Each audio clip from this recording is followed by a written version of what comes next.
Hello hello hello. Welcome to physics by Mit sir.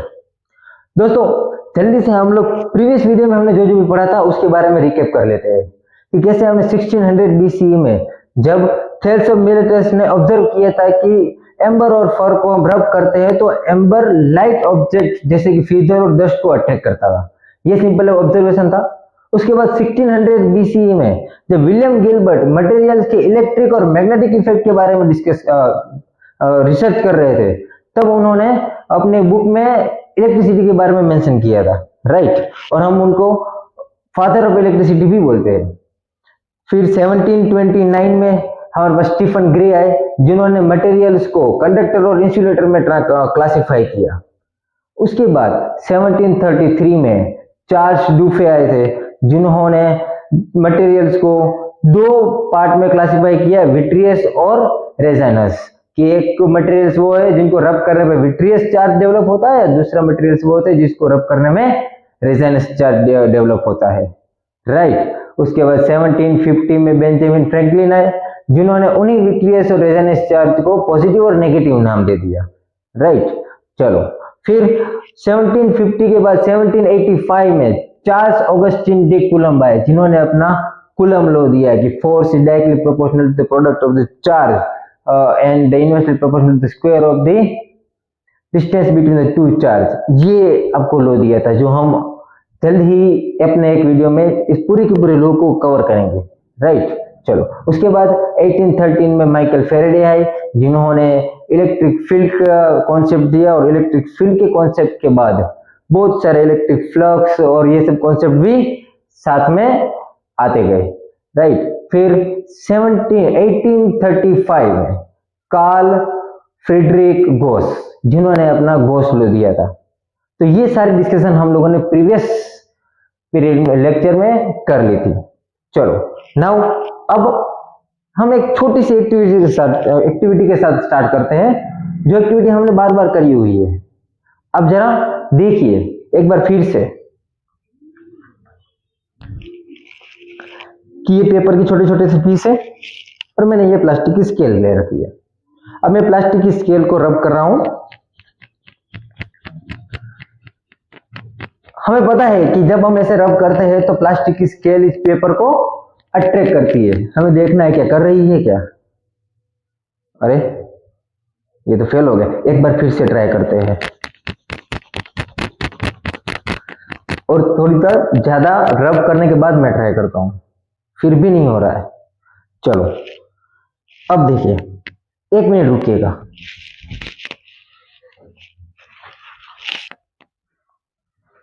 अब हम फिर से ट्राई करते हैं।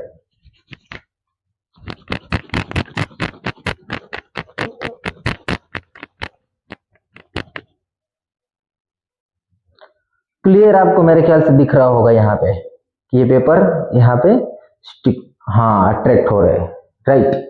ऐसा क्यों हुआ? मैं जब पहले कर रहा था ये एक्टिविटी, तब तो पेपर अट्रैक्ट नहीं हो रहे थे रब करने के बावजूद भी। ऐसा तो क्या हुआ कि मैं जैसे ही फ्रेम के बाहर जाके वापस आया तो फिर वो रब अट्रैक्ट करना स्टार्ट हो गया। ये जानना है तो मेरे साथ वीडियो में बने रहिए, मैं आगे इसका रीजन जरूर बताऊंगा, राइट। अभी मैं ये बताना चाहता हूं कि ये जो स्केल थी, जिन्होंने पेपर के छोटे छोटे से पीस को रब करने के बाद अट्रैक्ट किया, तो वो क्यों किया? तो वो इसलिए किया कि जब मैंने स्केल को मेरे यहाँ पे से कॉटन के टी शर्ट के साथ रब किया तो वहां पे चार्ज डेवलप हुआ, और वो रबिंग की वजह से जो चार्ज डेवलप हुआ था, उस चार्ज ने पेपर में जो चार्ज होता है उसको अट्रैक्ट किया, राइट। मतलब स्केल के ऊपर चार्ज डेवलप हुआ था, किसकी वजह से? रबिंग की वजह से। तो हमें इस क्लास में इलेक्ट्रिक चार्ज के बारे में डिस्कस करना है। तो हमारा आज का टॉपिक रहेगा electric charge.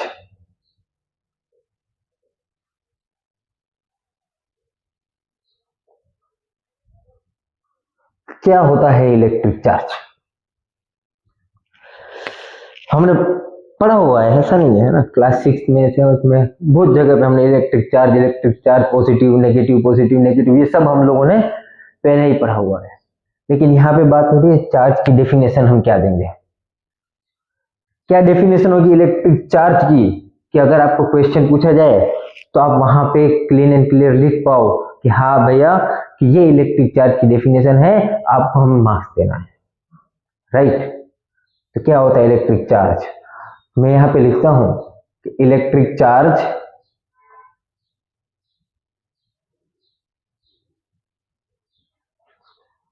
is an intrinsic property of matter। यहां रुक जाते हैं। क्या? Electric charge is an intrinsic property of matter. Electric charge is an intrinsic property of matter. जैसे कि mass is an intrinsic property of matter, matter के पास मास है, right. वैसे ही मैटर के पास इलेक्ट्रिक चार्ज है। आगे बढ़ते हैं। Due to which matter behaves, matter shows electric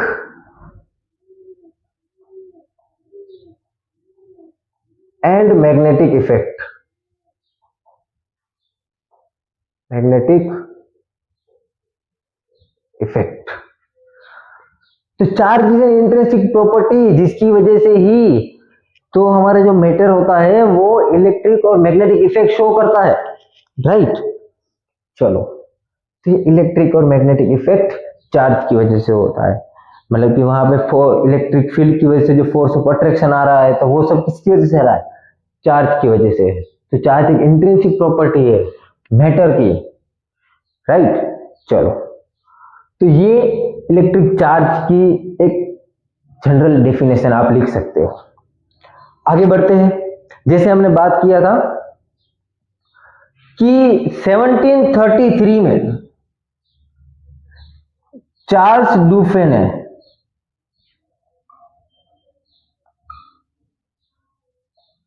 material को दो हिस्सों में क्लासिफाई किया था।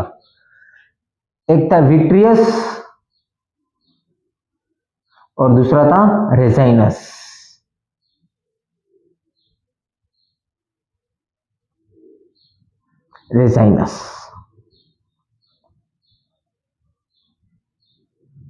ये दो थे। विट्रियस वर्ड कहां से आया था? विट्रम से। कहां से आया था? विट्रम। विट्रम का वर्ड होता है लेटिन वर्ड, है ना। विट्रम का लेटिन जो मीनिंग होता है, लेटिन वर्ड है विट्रम, और उसका मीनिंग होता है ग्लास। ये लेटिन वर्ड है। और रेजाइन, तो एम्बर एक रेजाइन है। एम्बर इज ए रेजाइन,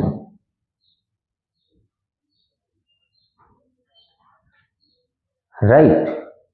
तो ये दो क्लासिफिकेशन चार्ल्स डुफे ने दिए थे, विट्रियस और रेजाइनस। अब उन्होंने ये बोला था कि जब हम ग्लास को सिल्क के साथ रब करते हैं तो ग्लास में पॉजिटिव चार्ज डेवलप होता है। क्या बोला था? ग्लास को जब हम पॉजिटिव चार्ज के सिल्क के साथ रब करेंगे तो ग्लास में पॉजिटिव चार्ज डेवलप होगा। तो जब हम ग्लास को रब कर रहे हैं और ग्लास में जो चार्ज डेवलप हो रहा है वो कौन सा चार्ज? विट्रियस चार्ज, ऐसा बोला गया, राइट। चलो, फिर उन्होंने ये बोला कि जब हम प्लास्टिक को, है ना, प्लास्टिक को हम वूल के साथ, किसके साथ?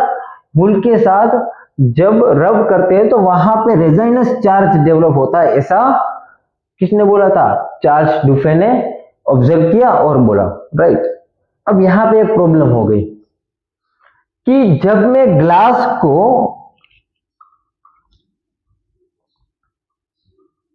ग्राउंड ग्लास में, हमेशा ग्राउंड ग्लास का मतलब क्या होता है कि मैंने ग्लास को अर्थ सरफेस के साथ कनेक्ट किया हुआ है, तो इसमें रेजाइनस चार्ज डेवलप हुआ। कौन सा चार्ज डेवलप हुआ?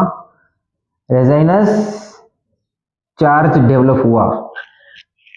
तो ये तो कुछ मिसलीडिंग कॉन्सेप्ट हो रहा है मेरे ख्याल से, क्योंकि पहले तो बोला गया था कि ग्लास में चार्ज डेवलप हो रहा है वो विट्रियस चार्ज है, राइट। और जो प्लास्टिक में डेवलप हो रहा है तो वो कौन सा है, रेजोनेंस चार्ज है, ऐसे बोला गया था। अब जब मैं ग्राउंड ग्लास की बात कर रहा हूं तो वहां पे तो रेजोनेंस चार्ज डेवलप हो रहा है, तो ये ग्लास में ही डबल डबल टाइप के चार्ज डेवलप हो रहे हैं। तो ये मिसलीडिंग कॉन्सेप्ट जा रहा था। इसीलिए 1750 में बेंजामिन फ्रैंकलिन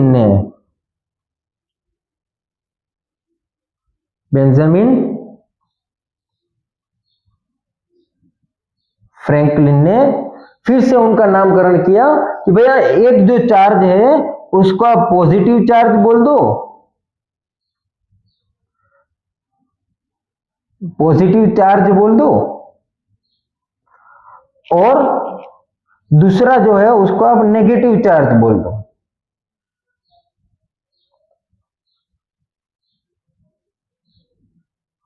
नेगेटिव चार्ज ये बोल दिया, राइट। फिर उन्होंने बोला कि फिर प्रोटॉन के पास जो है वो पॉजिटिव चार्ज आ जाएगा और इलेक्ट्रॉन के पास है वो नेगेटिव आ जाएगा। और ये जो बेंजामिन फ्रैंकलिन ने पहले जो नामकरण किया हुआ था वो कन्वेंशनल था, राइट। क्या ऐसा था, कन्वेंशनल नामकरण था।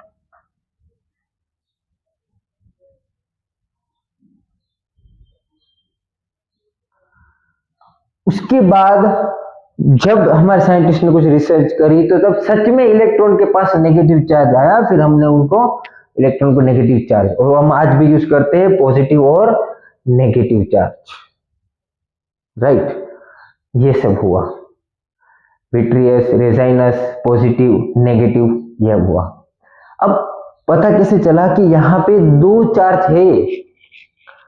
ये तो मैंने आपको सिर्फ नाम बता दिया कि बेंजामिन फ्रैंकलिन ने पॉजिटिव चार्ज दिया, नेगेटिव चार्ज दिया, लेकिन दो चार्ज है वो पता कैसे चला?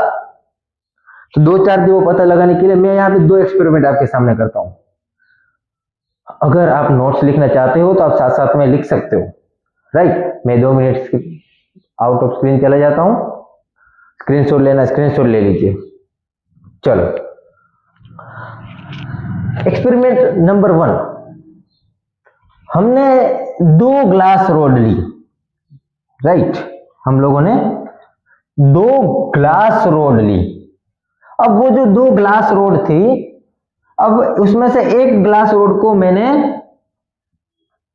फ्रीली सिल्क के साथ सस्पेंड कर दिया। मैंने एक ग्लास रोड को फ्रीली सिल्क के साथ सस्पेंड कर लिया। मान लो कि मैंने यहाँ पे इसे, ये मेरे पास सपोर्ट है और इस सपोर्ट के साथ मैंने यहाँ पे ये ग्लास रोड को इस तरह से लगा दिया, राइट। ये सिल्क हो गया। ये क्या है? Glass rod, glass rod. अब हमें पता है कि जब हम ग्लास रोड को सिल्क के साथ रब करेंगे तो वहां पे ग्लास रोड में पॉजिटिव चार्ज डेवलप होगा। तो हमने इसको सिल्क के साथ रब करके मैंने यहाँ पे पॉजिटिव चार्ज डेवलप करवा दिया। और मेरे पास एक और ग्लास रोड थी, उस ग्लास रोड को भी मैंने सेम सिल्क क्लॉथ के साथ रब करवा दिया और दोनों ग्लास रोड को एक दूसरे के नजदीक नजदीक इस तरह से मैं लेके आ गया। तो जब मैं दोनों ग्लास रोड को एक दूसरे के पास लेके आ रहा था तो मुझे पता चला कि दोनों ग्लास रोड एक दूसरे को रिपल कर रही है। क्या कर रही है? रिपेल कर रही है। तो यहाँ पे आपको जो देखने को मिला, वहां पे हमें रिपल्सन देखने को मिला, हमें रिपल्सन देखने को मिला, राइट। चलो, इसका मतलब ये हुआ कि दोनों ग्लास में सेम चार्ज डेवलप हुए, क्योंकि मैंने दोनों को किसके साथ? सिल्क के साथ रब किया था। सेम मटेरियल के साथ रब करने पे दोनों पे सेम चार्ज डेवलप हुआ और सेम चार्ज डेवलप होने पे एक दूसरे को रिपल कर रहे हैं। तो एक बात तो ये क्लियर हुई कि सेम चार्ज एक दूसरे को रिपेल कर रहे हैं। रुकिए, अभी हम आगे देखते हैं। यहाँ पे मैंने फिर से एक बार सेम ग्लास रोड को ऐसे फ्रीली सस्पेंड करवा दिया इस तरह से। ये सिल्क है, ग्लास रोड, और यहाँ पे पॉजिटिव चार्ज, डेवलप हो गया क्योंकि मैंने इसको सिल्क के साथ रब किया था, राइट। अब इस बार मैंने एक प्लास्टिक की रोड ली जिसको मैंने वूल के साथ रब किया। जब मैंने प्लास्टिक की रोड को वूल के साथ रब किया तो वो प्लास्टिक की रोड जब यहाँ पे मैं ग्लास रोड के नजदीक लेके आया, ये होगी हमारे पास plastic road.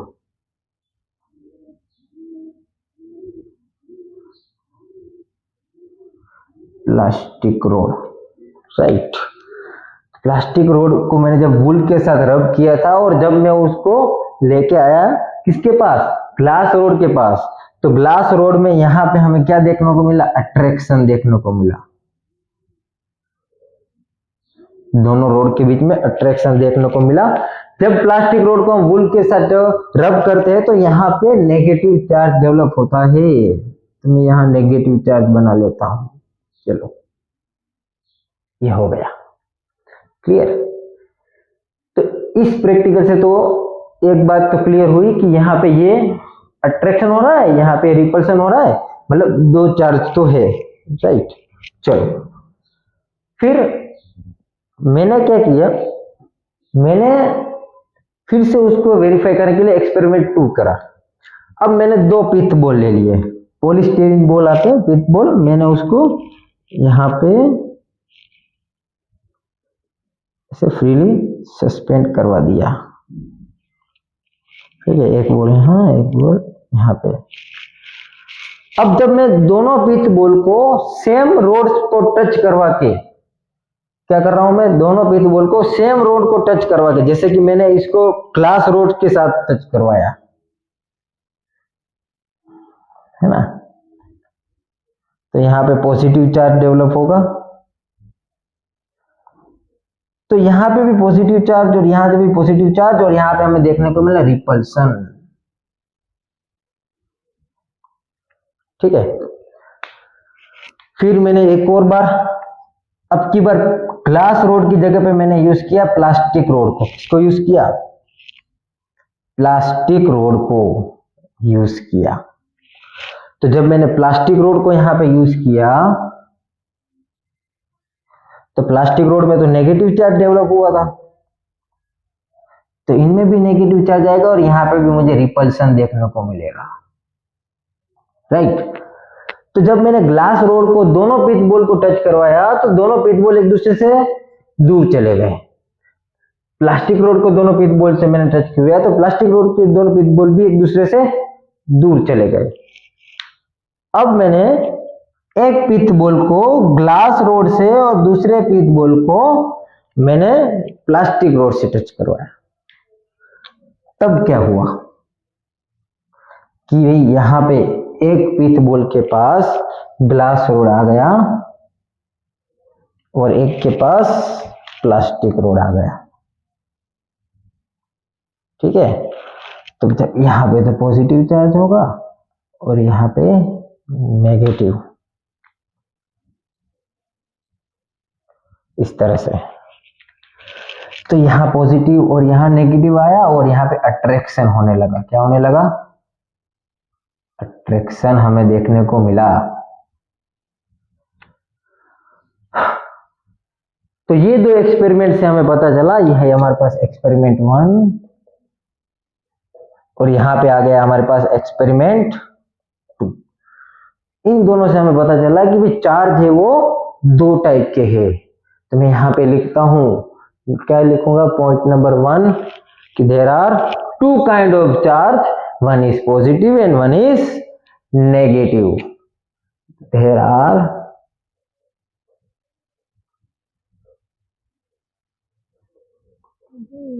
two kinds of charge, right. एक पॉजिटिव है और एक नेगेटिव है। सेकेंड हमने क्या लिखा कि भाई सेम चार्ज, मतलब कि like charge attract each other and unlike charge repel each other. तो यहां पे मैं लिखूंगा like charge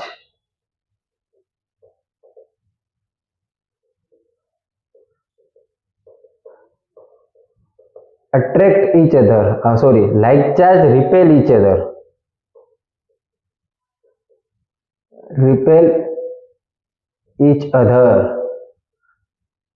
and unlike charge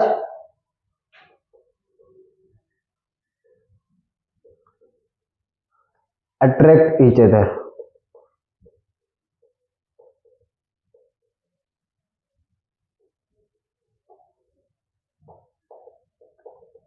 right, ये बात हुई।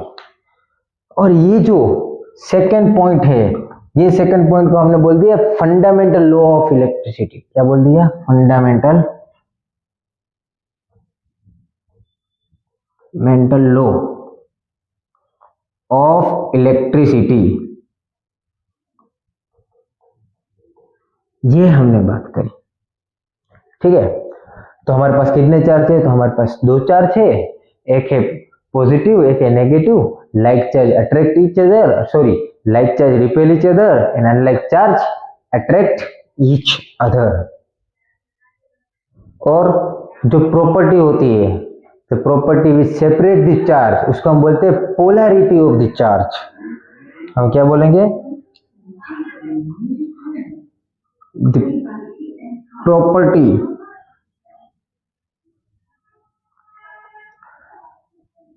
which separate the two charge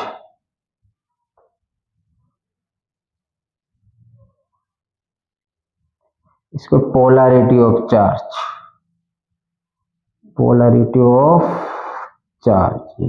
ये बात हो गई।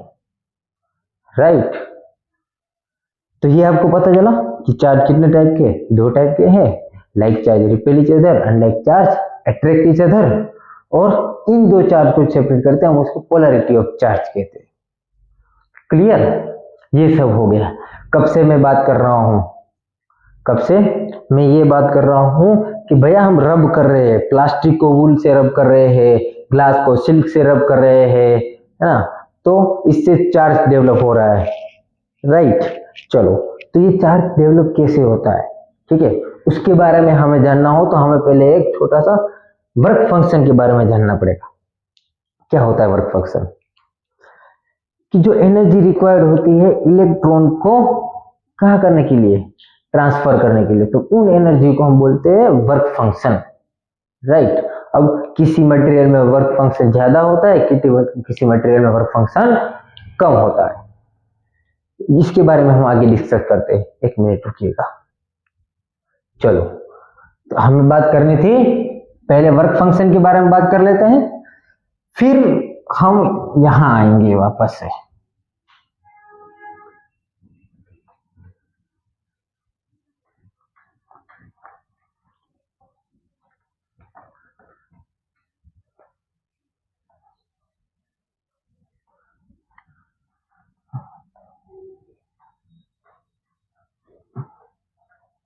चलो, तो आगे बात करते हैं वर्क फंक्शन क्या है। तो energy required to transfer the electron, क्या आएगा? Work function,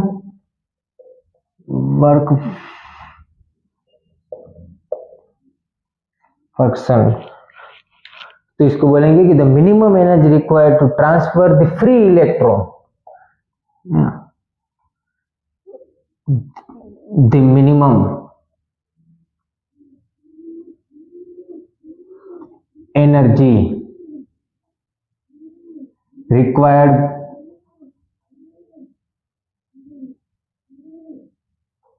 by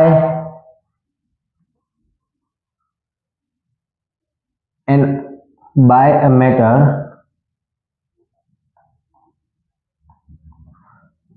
to transfer an electron, ठीक है, ये हमारा वर्क फंक्शन होगा। इलेक्ट्रॉन ट्रांसफर होगा, सर प्रोटॉन ट्रांसफर नहीं होगा।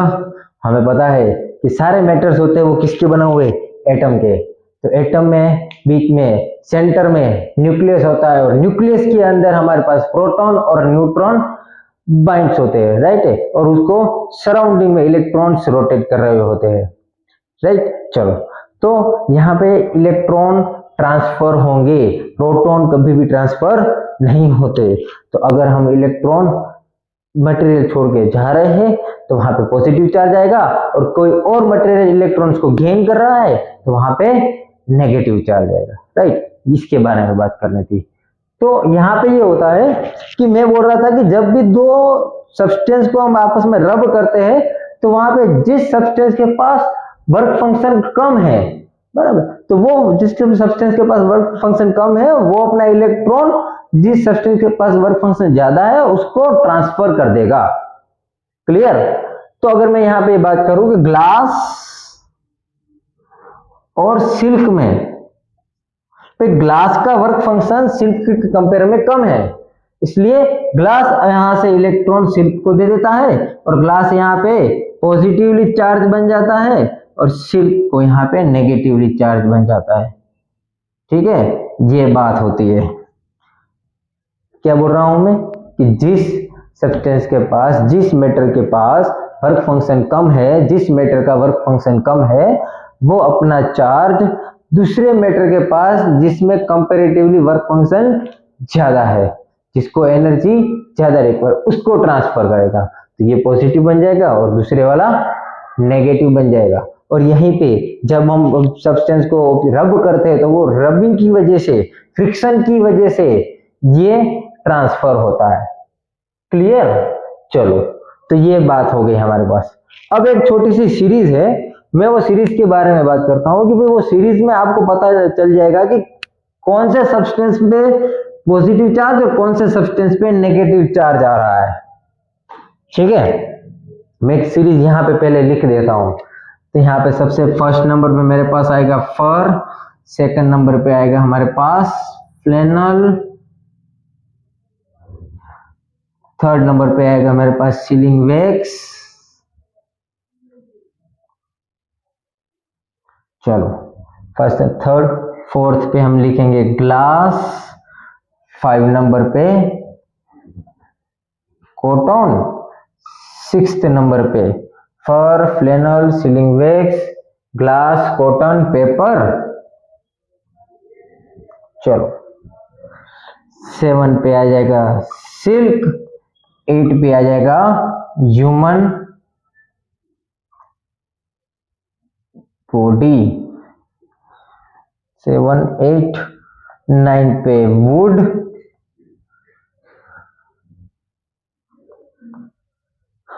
वुड के बाद हमारे पास आएगा मेटल, रबर, यहाँ पे आ जाएगा रेजाइन, फिर मेरे पास आएगा 13 पे एम्बर, चलो 14 पे सल्फर, राइट, और 15 पे इबोनाइट। ये 15 तक लिखते हैं हम लोग। ये सीरीज आ गई।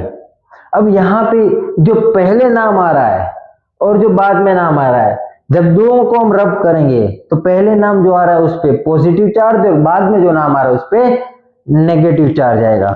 फॉर एग्जांपल कि मैं ग्लास और सिल्क की मैं बात करूं तो भैया ग्लास को जब मैं सिल्क के साथ रब करता हूं तो ग्लास पे हमारे पास कौन सा चार्ज आ जाता है, तो ग्लास पे हमारे पास पॉजिटिव और सिल्क पे नेगेटिव चार्ज आता है। क्लियर, ये बात हो गई। अगर मैं ग्लास को ही फर के साथ रब करूं, ग्लास और फर, तो ग्लास पे नेगेटिव और फर पे पॉजिटिव आ जाएगा चार्ज। ये बात हो गई। क्लियर, ये आपको याद रखना है। अगर रख पाओ तो, ना रख पाओ तो कोई प्रॉब्लम नहीं है, ज्यादा इंपॉर्टेंट टॉपिक हम नहीं मान के आगे चलेंगे। क्लियर, बस कॉन्सेप्ट क्लियर होना चाहिए कि भैया पॉजिटिव चार्ज और नेगेटिव चार्ज रबिंग पे डेवलप हो रहा है, तो क्वेश्चन तो ये उठना चाहिए कि हमें पता कैसे चलेगा कि कौन से मटेरियल पे पॉजिटिव किस मटेरियल के साथ हो रहा है। क्या हर बार ग्लास पे पॉजिटिव हो रहा है सर? तो यहां से हमें एक कॉन्सेप्ट क्लियर हो जाएगा ये अरेंजमेंट से कि जो पहले नाम आ रहा है वहां पे पॉजिटिव और उसके बाद पे जो आ रहा है उस पे नेगेटिव चार्ज आएगा, राइट। चलो, तो ये पूरी कहानी थी हमारी चार्ज की, कि हमने चार्ज में बात की, चार्ज का नामकरण कैसे हुआ, कि भाई पॉजिटिव चार्ज और नेगेटिव चार्ज है, दो टाइप के चार्ज है वो कैसे पता चला, उसके बारे में हमने एक्सपेरिमेंट्स देखे, राइट है। चार्ज रिपेल कैसे करते, अट्रैक्ट करते, उनके बारे में भी हमने एक्सपेरिमेंट देखा। क्लियर। चलो फिर हमने वर्क फंक्शन देखा कि भाई चार्ज डेवलप कैसे हो रहा है ड्यू टू रबिंग, ये हमने देख लिया। क्लियर। अब हमें देखना है चार्ज की एसआई यूनिट और क्या भैया चार्ज की बेसिक प्रॉपर्टीज। क्लियर।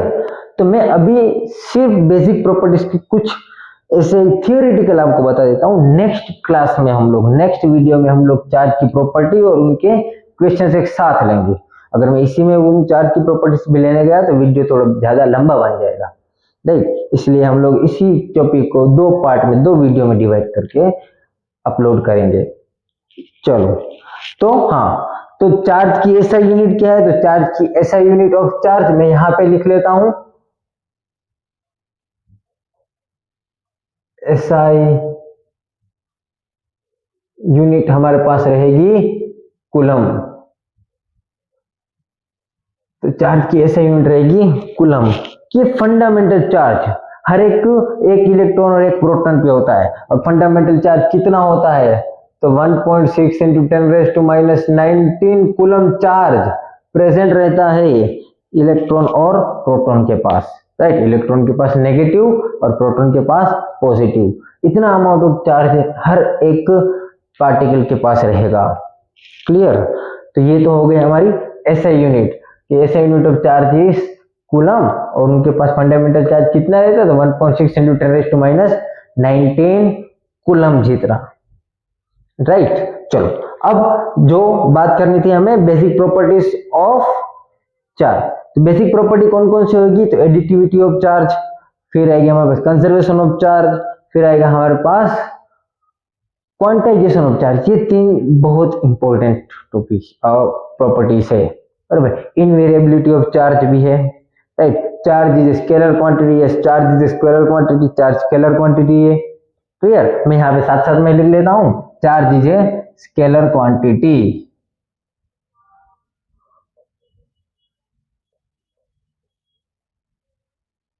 चार्ज क्या है, स्केलर, क्या है, स्केलर। तो ये आपको एक पॉइंट बना के लिख लेना है, आपको याद रखना कि charge is a scalar quantity. Clear. आज हम यहां तक ही रखते हैं, एक बार फिर से हम रिकैप कर लेते हैं कि आज हमने क्या क्या पढ़ा था। तो हमने भी चार्ज की डेफिनेशन पढ़ी, राइट। फिर चार्ज के नामकरण के बारे में पढ़ा, विट्रियस चार्ज, रेजाइनस चार्ज। फिर हम लोगों ने बेंजामिन फ्रैंकलिन जिन्होंने पॉजिटिव नेगेटिव चार्ज के बारे में बताया था। फिर हम दो एक्सपेरिमेंट देखे कि भाई किस तरह से दो चार्ज है वो हमें कैसे पता चले, और वो दो चार्ज में दो चार्ज एक दूसरे को अट्रैक्ट कर रहे हैं कि रिपेल कर रहे हैं, ये दो हमने एक्सपेरिमेंट्स देखे, राइट। फिर हमने देखा कि सर कब से आप बोल रहे थे कि रबिंग करने से चार्ज डेवलप हो रहा है, रबिंग करने से चार्ज डेवलप हो रहा है, तो रबिंग करने से चार्ज डेवलप कैसे हो रहा है, तो रबिंग करने से चार्ज जैसे डेवलप हो रहा है कि भाई वहां पे रबिंग करने से वो हमको चार्ज को एनर्जी मिल रही है, और उन एनर्जी की वजह से क्या हो रहा है, तो एनर्जी की वजह से चार्ज ट्रांसफर हो रहे हैं। अच्छा आप बोलोगे कि सर चार्ज को यहां से एक मटेरियल से निकालने के लिए हमें फिर वहां पे इलेक्ट्रिक फील्ड की जरूरत पड़ेगी, तो हम क्या ये मान सकते हैं कि फ्रिक्शन है वो किसी न किसी तरह से इलेक्ट्रिसिटी के साथ कनेक्टेड है। हाँ ठीक है। चलो फिर आगे हम बढ़ते हैं। वर्क फंक्शन के बारे में हमने देखा कि क्या रिक्वायर्ड होती है, और वर्क फंक्शन से वजह से कि भाई चार्ज को वर्क फंक्शन इतनी एनर्जी मिल रही है तो वो ट्रांसफर हो रहा है एक मटेरियल से दूसरे मटेरियल में, और सारे मटेरियल का वर्क फंक्शन अलग अलग है इसलिए ट्रांसफर हो रहा है, राइट। अब यहाँ से जा रहा है तो यहाँ पे पॉजिटिव चार्ज, और वहां पे गया तो वहां पे नेगेटिव चार्ज। ये बातें हमने देखी थी। फिर हमने लास्ट में ही चार्ज की ऐसा यूनिट कूलम देख ली। जनरल उसके ऊपर कितना चार्ज होता है, तो एक इलेक्ट्रॉन के ऊपर -1.6 into 10⁻⁻19 में इलेक्ट्रॉन की बात कर रहा हूँ बेटी, वो प्रोटॉन की तो 1.6 into 10⁻⁻19 कूलम इतना चार्ज होगा। Clear. Charge is scalar quantity. और नेक्स्ट वीडियो में हमें जो बात करनी थी बेसिक प्रॉपर्टी ऑफ चार्ज में एडिटिविटी ऑफ चार्ज, फिर हमें बात करनी थी quantization of charge, conservation of charge, invariability of charge, इनके बारे में हम नेक्स्ट वीडियो में डिस्कस करेंगे, और साथ साथ में इंपॉर्टेंट क्वेश्चंस भी डिस्कस करते जाएंगे। क्वेश्चंस करने हैं, क्वेश्चंस क्यों करने हैं मैं बोलता हूं। क्वेश्चन इसलिए कर रहे हैं कि सिर्फ थियरी से हमें कई बार क्वेश्चन के आंसर कैसे लिखने होते हैं वो पता नहीं चलते, तो हमें उसके लिए क्वेश्चन की प्रैक्टिस करनी पड़ती है कि भाई इस क्वेश्चन में हम इस तरह से हम आंसर लिख सकते हैं ताकि हम अच्छा मार्क्स स्कोर कर पाए। कई बार क्वेश्चन की डिमांड अलग होती है लेकिन हमें समझ में नहीं आ पाता, तो जितने हो सके उतने ज्यादा से ज्यादा क्वेश्चंस पे ज्यादा अपना कॉन्सेंट्रेट फोकस रखे। राइट, थियरी तो कितनी है, एक पेज की थियरी है, एक पेज की थियरी पढ़ने में आपको कितना टाइम लगेगा, 10 मिनट, चलो अच्छे से पढ़ रहे हो तो ठीक है। तो बस इतना ही है कि थियरी पढ़ लो, तो ऐसा ही नहीं बस थियरी ही पढ़े जा रहे हैं कि हाँ क्वेश्चन तो कोई भी आएगा मैं तो ये लिख के आ जाऊंगा मार्क्स मिल जाएंगे। हमें प्रॉपर आंसर लिखना है, और प्रॉपर आंसर लिखने के लिए हमें प्रॉपर प्रैक्टिस करनी पड़ेगी। विदाउट प्रैक्टिस आप प्रॉपर आंसर के कोई भी चीज विदाउट प्रैक्टिस हमारी प्रॉपर या परफेक्ट नहीं होती, और विदाउट प्रैक्टिस हमें फिर स्कोर भी एक्सपेक्टेड स्कोर हम नहीं ला सकते। क्लियर है, प्रैक्टिस करते रहिए, थियरी पढ़े और उनके रिलेटेड जितने भी क्वेश्चंस आपको मिल पा रहे हैं वो सारे क्वेश्चंस आप एक बार पढ़ लो, न्यूमेरिकल से सॉल्व करो। राइट है, नहीं समझ में आ रहा है क्वेश्चन पढ़ोगे तो आपको डाउट आएंगे, वो डाउट क्लियर करो, लेकिन ये ध्यान रखिए कि रटना नहीं है।